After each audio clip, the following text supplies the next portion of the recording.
pada siang hari ini kami datang ke kantor DPW PKB DKI Jakarta bersilaturahmi menemui Bapak Haji Hasbiullah Ilyas sebagai ketua dan seluruh jajaran. Tujuan silaturahmi ini adalah menyambut keputusan yang telah dibuat oleh PKB yang diumumkan kemarin.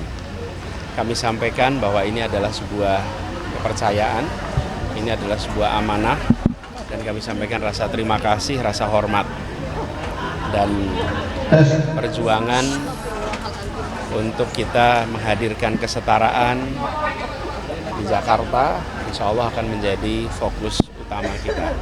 Jadi tujuannya adalah silaturahmi, tujuannya adalah menyambut apa yang kemarin menjadi keputusan, dan insya Allah kita akan jalan bersama-sama. Pak, soal dari komunikasi dari partai, komunikasi dari PDIP sampai saat ini bagaimana Pak? Katanya setelah PKB ini PDIP juga rumornya akan mengusung Bapak. Ya, jadi kita tunggu saja semua mengalir. Seperti juga kemarin Pak Hasbiullah ini memulai, beliau melakukan langkah-langkah progresif untuk kemudian proses ini bergulir. Mudah-mudahan nanti segera bisa terbentuk koalisinya, jaringan partai-partai lain, sehingga kita bisa berjalan ke bulan Agustus dengan lebih baik. Atau mungkin sama Pak Andika sudah kemarin Mas Kaisang sempat bilang tertarik untuk berpasangan dengan Pak Anies juga. Ya. Nah, sebenarnya secara prinsip setiap warga negara memiliki hak yang sama. Hak yang sama untuk dipilih, untuk memilih. Dan proses fase ini adalah proses di mana partai-partai menetapkan siapa yang akan dicalonkan. Dan dari situ kemudian nanti akan dicari kombinasi pasangan sebagai bagian dari proses politiknya. Jadi pada fase ini saya bisa katakan secara prinsip negeri ini menganut prinsip itu. Semua punya kesetaraan kesempatan. Tapi Pak Anies mau nggak kalau dipasangin sama Kaisang? Sekarang ini kita memikirkan bagaimana agar tidak PKB sendirian, tetapi bisa bersama-sama dengan partai yang lain. Karena tidak mungkin bisa mengusung sendirian, bukan? Jadi urutannya itu dulu. Setelah urutannya itu sudah selesai, baru kita berbicara tentang pasangannya. Tapi secara kriteria khusus nggak untuk nanti siapa yang akan jadi pasangannya? Pertama, partainya dulu cukup. Kalau partainya sudah cukup, baru nanti bicara tentang pasangan.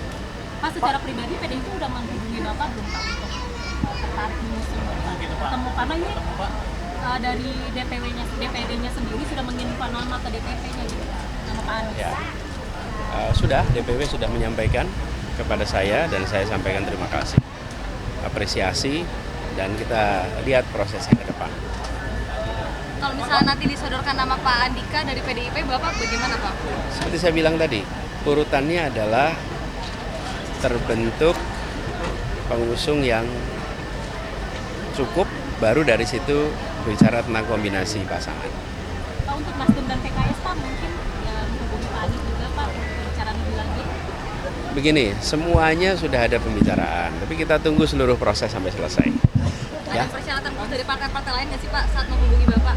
Ada permintaan atau persyaratan? Nggak ada, tidak ada persyaratan khusus, tidak ada catatan khusus, mengalir semuanya. Pak, terkait dengan KJP tadi kan disebutkan ada juga masalah terkait dengan PDB Pak. Ini masih banyak kasus soal dan segala macam. Ya.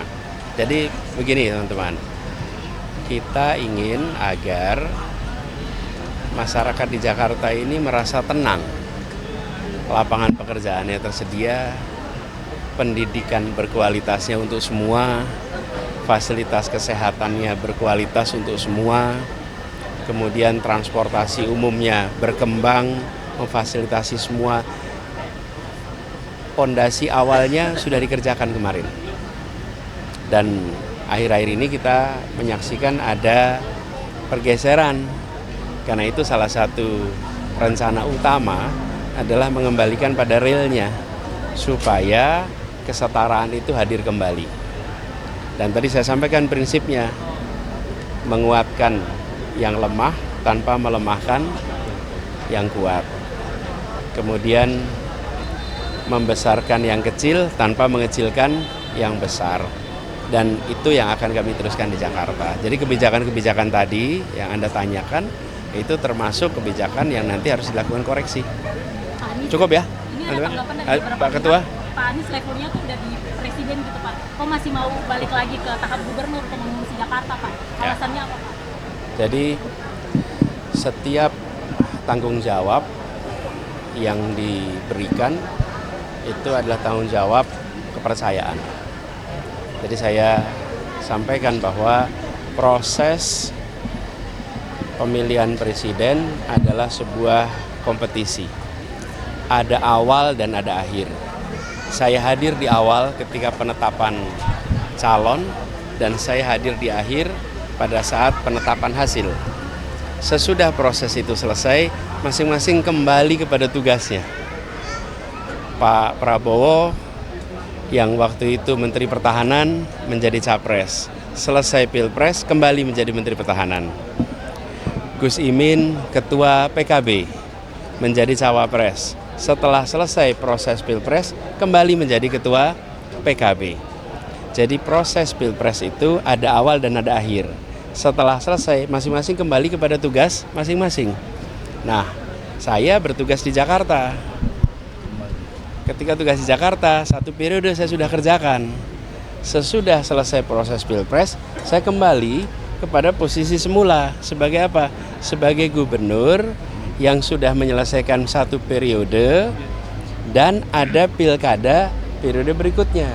Jika saja pilkada itu di jadwal yang sama di tahun 2022, maka mungkin saya sudah berada di proses pilkada tahun 2022. Tapi karena pilkada kita tahu jadwalnya diundur menjadi 2024, maka otomatis prosesnya menjadi tahun ini. Jadi saya sampaikan kepada semua bahwa peran yang diberikan bisa gonta-ganti. Tapi saya sampaikan di peran apapun mudah-mudahan bisa memberikan dampak yang besar.